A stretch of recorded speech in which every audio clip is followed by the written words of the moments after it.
Quand je suis arrivé à la Borde, il y a le directeur de la clinique que j'avais rencontré un petit peu avant. Il me dit, viens à la Borde. Ne reste pas à la faculté, ne reste pas à la faculté de psychologie, de médecine et tout ça, ne reste pas là uniquement. Viens à la Borde pour animer. Et tu vas aussi travailler avec un outil qui s'appelle Zondi. C'est-à-dire pour les gens qui viennent là, surtout ceux qui sont payés pour y travailler, qu'on sache en permanence. Mais tout ce qu'on anime, tout ce qu'on fabrique, ça sert à quoi? Ben, ça sert à faire le diagnostic.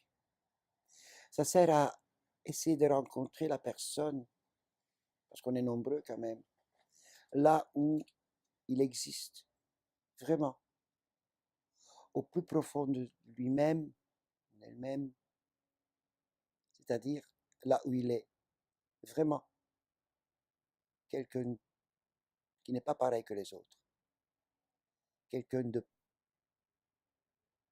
c'est une terminologie de la Borde, quelqu'un de singulier. Voilà, c'est mon travail.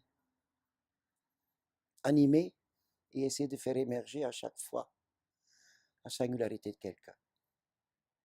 Et ça fait, concrètement, ce qui est visible, c'est animer un atelier, animer des moments collectifs, animer quelqu'un qui a un corps détruit, de lui donner un bain, d'essayer de que ce lieu où il vit soit agréable, faire les chambres, voilà, voir des gens, parler avec des gens dans des situations particulières.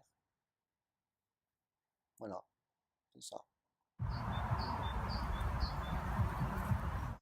La même chose, à travers un outil qui est extraordinaire, d'essayer de réveiller les gens à cette dimension de la vie, c'est-à-dire cette dimension singulière de chacun de nous.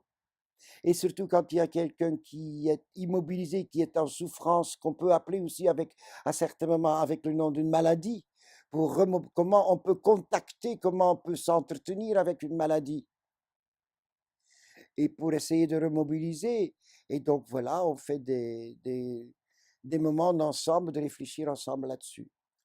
Et depuis quelques années, il y a des gens qui essayent de créer une structure où il y a un lieu pour s'asseoir pour les gens qui, à un tel ou tel moment de leur vie et dans telle ou telle zone de leur existence, s'immobilisent un peu et qui puissent trouver un lieu un peu tranquille. Et à partir de cette tranquillité, ou à travers cette tranquillité, essayer de faire quelque chose, de produire quelque chose, n'importe quoi, mais qui est à la fois aussi pas n'importe quoi. Ça, c'est la première fois que je reste un peu plus longtemps pour essayer de réfléchir avec ces gens-là, comme on a tellement l'habitude à la Borde, pas de transmettre, mais de partager un petit peu notre expérience et qu'ils puissent construire une structure, parce que c'est très important. Le passage a été fait aussi avec le fait que,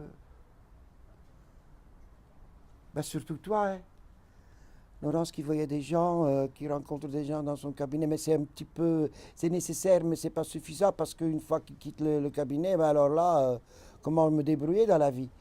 Est-ce qu'il y a un point de chute? Donc ce lieu comme un point de chute aussi. Ce serait peut-être bien, monsieur et madame, d'aller fréquenter ce point de chute où tu puisses avoir un petit peu de tranquillité, qui fait passage avec le travail personnel avec Laurence, par exemple. Enfin, c'est comme ça pour moi. Hein. Et donc voilà, c'était le passage vers ici. Et maintenant, c'est comment construire ensemble, en partageant notre expérience de toutes ces structures à la Borde. Une structure accueillette, comme on appelle ici. Voilà. le lieu est ouvert à tel moment, on fait attention que tu puisses venir, que vous puissiez venir pour être un peu tranquille. Et ça, c'est la cueillette. C'est un très beau mot en plus. On fait la cueillette, mais cette cueillette n'est pas pour faire n'importe quoi. La cueillette, c'est pour pouvoir s'asseoir, pouvoir être accueilli et s'accueillir, etc., etc. Et de l'autre côté, il y a, comme on appelle ça maintenant ici, c'est un très beau mot aussi, la tuquet. C'est lié directement à la cueillette, c'est-à-dire comment on peut mettre en forme les outils qu'on va utiliser pour pouvoir être tranquille. Formation, mais formation dans le sens pas professionnel, hein, le sens d'une mise en forme de quelque chose. Une mise en forme des outils, des pratiques qui s'inscrivent directement dans comment créer un lieu qui permet d'être tranquille. Qui peut dire dans la vie qu'il est tranquille? Pour créer ça, au moins quelque chose, un moment. Mais ça, il faut se méfier d'une structure de formation, que ce ne devient pas une formation professionnelle. Hein. Alors là, non. Non. Déjà, ça me prend les tripes. Une sorte de réaction, comment on dit, c'est épidermique contre ce... Ouais, ouais. Et après, si on va réfléchir sur à quel moment, mais bon, ça devient autre chose, à quel moment la terminologie profession est arrivée, c'est-à-dire qu'il y a la société qui va essayer de réduire d'abord, non, la terminologie large du travail, réduire à une tâche et socialiser, inscrire dans la société, c'est-à-dire que ce soit contrôler la tâche, profession. Et ça, ce processus-là, non. Pour pouvoir revenir au concept primordial, le travail. Comme le travail de rêve, comme le travail de maladie, comme le travail de deuil, et bien un travail de devenir tranquille. Ça ne peut pas se faire tout seul. On crève tout seul quand on est tranquille. On crève. Donc c'est quelque chose de collectif. Greffé de tranquillité. Donc un lieu. Et ça se travaille. Ce n'est pas aux gens qui viennent ici qui doivent faire un travail de tranquillité. C'est le lieu qui doit faire ce travail pour que ça puisse produire un effet de tranquillité. Magnifique. Et on peut presque le calquer sur ce qui est en train de se construire ici. C'est un accueillette aussi, bon, je vais leur dire, hein, parce que c'est un mot extraordinaire. C'est un lieu aussi où les gens qui traînent dans la rue, ou les gens qui sont déshospitalisés, qu'on envoie dans des appartements thérapeutiques, mais ça, ils y vont pas, donc ils traînent. Et hop, ils découvrent ce lieu-là. Ils y vont. Ils prennent un café. Et petit à petit, ils découvrent qu'il y a des ateliers qu'on ne leur offre pas, mais seulement. Mais des ateliers qui se constituent à partir de ce qui leur intéresse. En prenant un café, en traînant un petit peu, petit à petit, on entend « Ah, ça t'intéresse ça, ah, ça me passionne ». Hop, ils vont essayer de créer un atelier. Et d'autre part, c'est aussi un lieu où on réfléchit. Ils invitent des gens pour réfléchir avec eux. Oui, qui a aussi cette particularité qui est partagée ici. On va essayer de se débrouiller au niveau financier et tout ça entre nous, une sorte d'autogestion et un autofinancement, qui est quand même un énorme défi maintenant. Parce que si tu demandes d'être financé par des instances, ben, tu dois nécessairement, tu l'acceptes, nécessairement correspondre aux critères.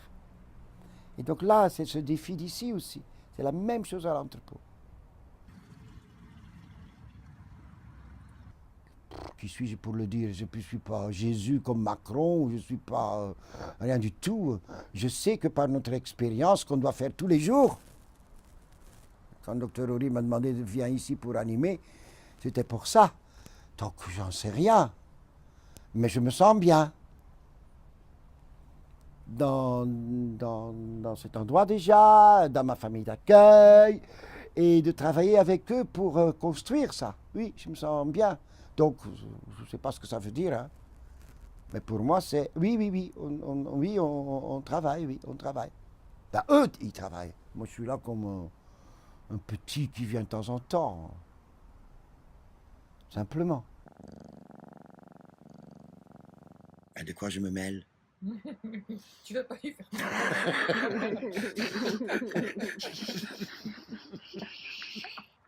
Mais non, de quoi je me mêle?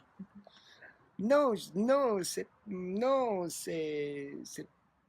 trouve pas prétentieux de ma part que ils acceptent déjà mon style que je connais pas et qu'ils acceptent que je réfléchis avec eux. C'est tout. J'ai rien à rajouter autant qu'ils acceptent que je réfléchis avec eux et qu'on partage. Et quand le jour qu'ils n'accepteront plus, bah voilà, peut-être ce jour-là je pourrais rajouter quelque chose.